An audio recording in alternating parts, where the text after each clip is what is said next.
Hello friends, very warm welcome to my channel. I am Bookhilicious, I am your host Amrita Sharma. दोस्तों, मैं आज आपके साथ Daily Stoic की समरी प्रेजेंट करने वाली हूँ। अप्रैल महीने का मैं समरी में शुरू करने वाली हूँ 1 अप्रैल से 10 अप्रैल तक। तो जल्दी से अपना वीडियो शुरू कर लेते हैं फ्रेंड्स। तो अप्रैल का जो महीना है वो अनबायस्ड थॉट के ऊपर है।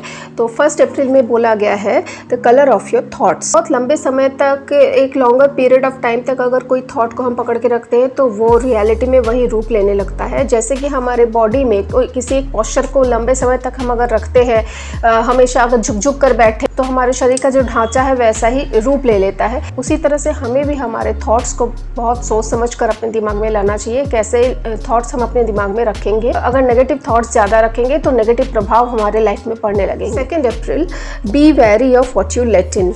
हमारे लाइफ में बहुत सारे नेगेटिव पीपल हैं जो कि हमें नेगेटिव प्रभाव देती है। हमारे लाइफ पर एक नेगेटिव प्रभाव आता है तो हमें ऐसे लोगों को अवॉइड करना चाहिए। अवॉइड करने से बेटर है कि उन लोगों का जो प्रभाव है, उन लोगों की जो नेगेटिविटी है खुद पर ना पहुंचे, ऐसा हमें ध्यान में रखना चाहिए।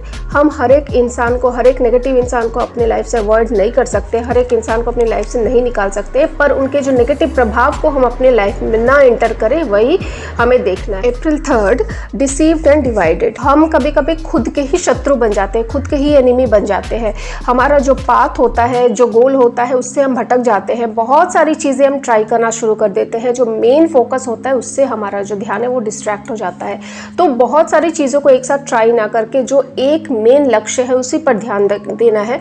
इस तरह से हम भटकेंगे नहीं अपने पाथ से। April 4, don't let this go to your head. Marcus Aurelius का एग्जाम्पल दिया गया है। वो एकदम से, पहले से वो रिच पर्सन नहीं थे, वो एकदम से रिच हो गए, पर उन्होंने खुद को सही रखने के लिए बहुत सारी खत लिखे, ऐसे कोट्स लिखे जो उन्हें हमेशा मोटिवेट करते रखे, डाउन टू अर्थ रखे। उनको बहुत ज़्यादा हेल्प मिली छोटे छोटे मैसेजेस को अपने लाइफ में इंक्लूड करने से। इनसे वो खुद को इस मिट्टी के साथ जोड़ के रख पाए। जो सक्सेस का नशा है खुद के दिमाग पर चढ़ने उन्होंने नहीं दिया। तो यहाँ पे वही बोला गया है कि हमें सक्सेस होना बहुत अच्छी बात है, पर अपना जो ट्रू नेचर है वो हमें कभी नहीं भूलना चाहिए। अप्रैल 5, trust but verify.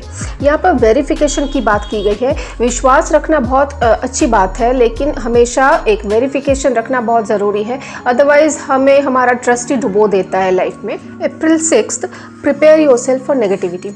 Her negative people के लिए खुद को प्रिपेयर रखना बहुत ज़रूरी है। खुद में पेशेंस रखना, खुद में एंगर को कंट्रोल रखना और फॉरगिवनेस को रखना, ये सारी चीज़ें अगर हमारे अंदर पहले से ही मौजूद रहे, कोई भी नेगेटिव इंसान आकर हमें कितनी भी नेगेटिव वाइब्स दे, पर हमारे अंदर जो सेल्फ कंट्रोल होता है उस वजह से हम थोड़ी भी डिस्टर्ब नहीं हो पाते हैं। तो प्री प्रिपरेशन होना बहुत ज़रूरी है लाइफ में।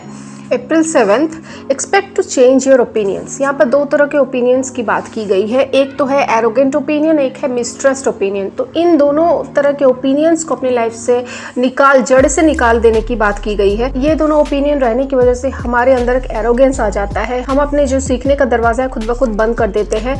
लाइफ में अगर और बहुत कुछ सीखना है तो मिसट्रस्ट एंड एरोगेंस को अपनी लाइफ से ज़रूर से ज़रूर निकाल फेंकना होगा। अप्रैल 8, the cost of accepting counterfeit. अगर आप शॉप में जाते हो और 500 रुपये का नोट देते हो तो शॉपकीपर जो है उस 500 रुपये को अच्छी तरह से जांच परखता है कि वो नकली तो नहीं है।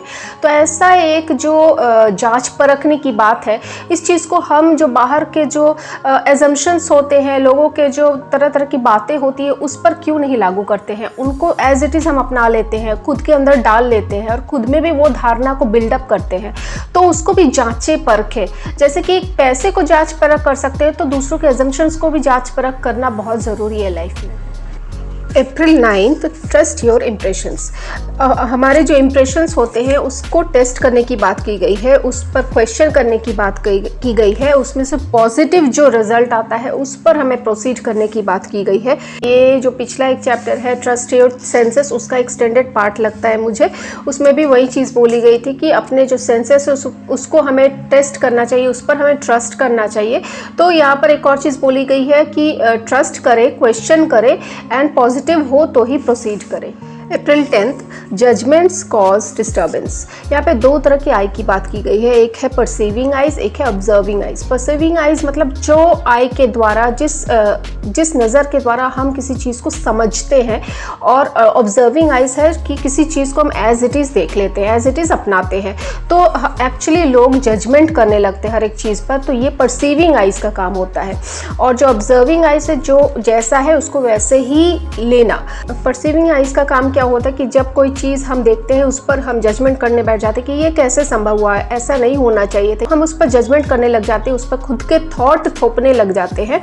तो परसीविंग आइज को ना रख के ऑब्जर्विंग आइज को हमें रखना चाहिए, जजमेंटल नहीं होना है। तो दोस्तों, मैंने अप्रैल 1 से अप्रैल 10 तक की समरी मैंने आपको दे दी। 11 अप्रैल से 20 अप्रैल तक की समरी मैं आपको प्रोवाइड करूंगी नेक्स्ट वीडियो में। बताइए दोस्तों, आज का वीडियो आपको कैसा लगा? अगर अच्छा लगा आपको आज का वीडियो तो प्लीज़ लाइक कीजिए मेरे इस वीडियो को। मैं फिर से हाजिर होंगी आपके सामने एक नए वीडियो के साथ। तब तक के लिए अपना ख्याल रखिए, खुश रहिए, बहुत सारी किताबें पढ़िए। Till then take care, bye bye.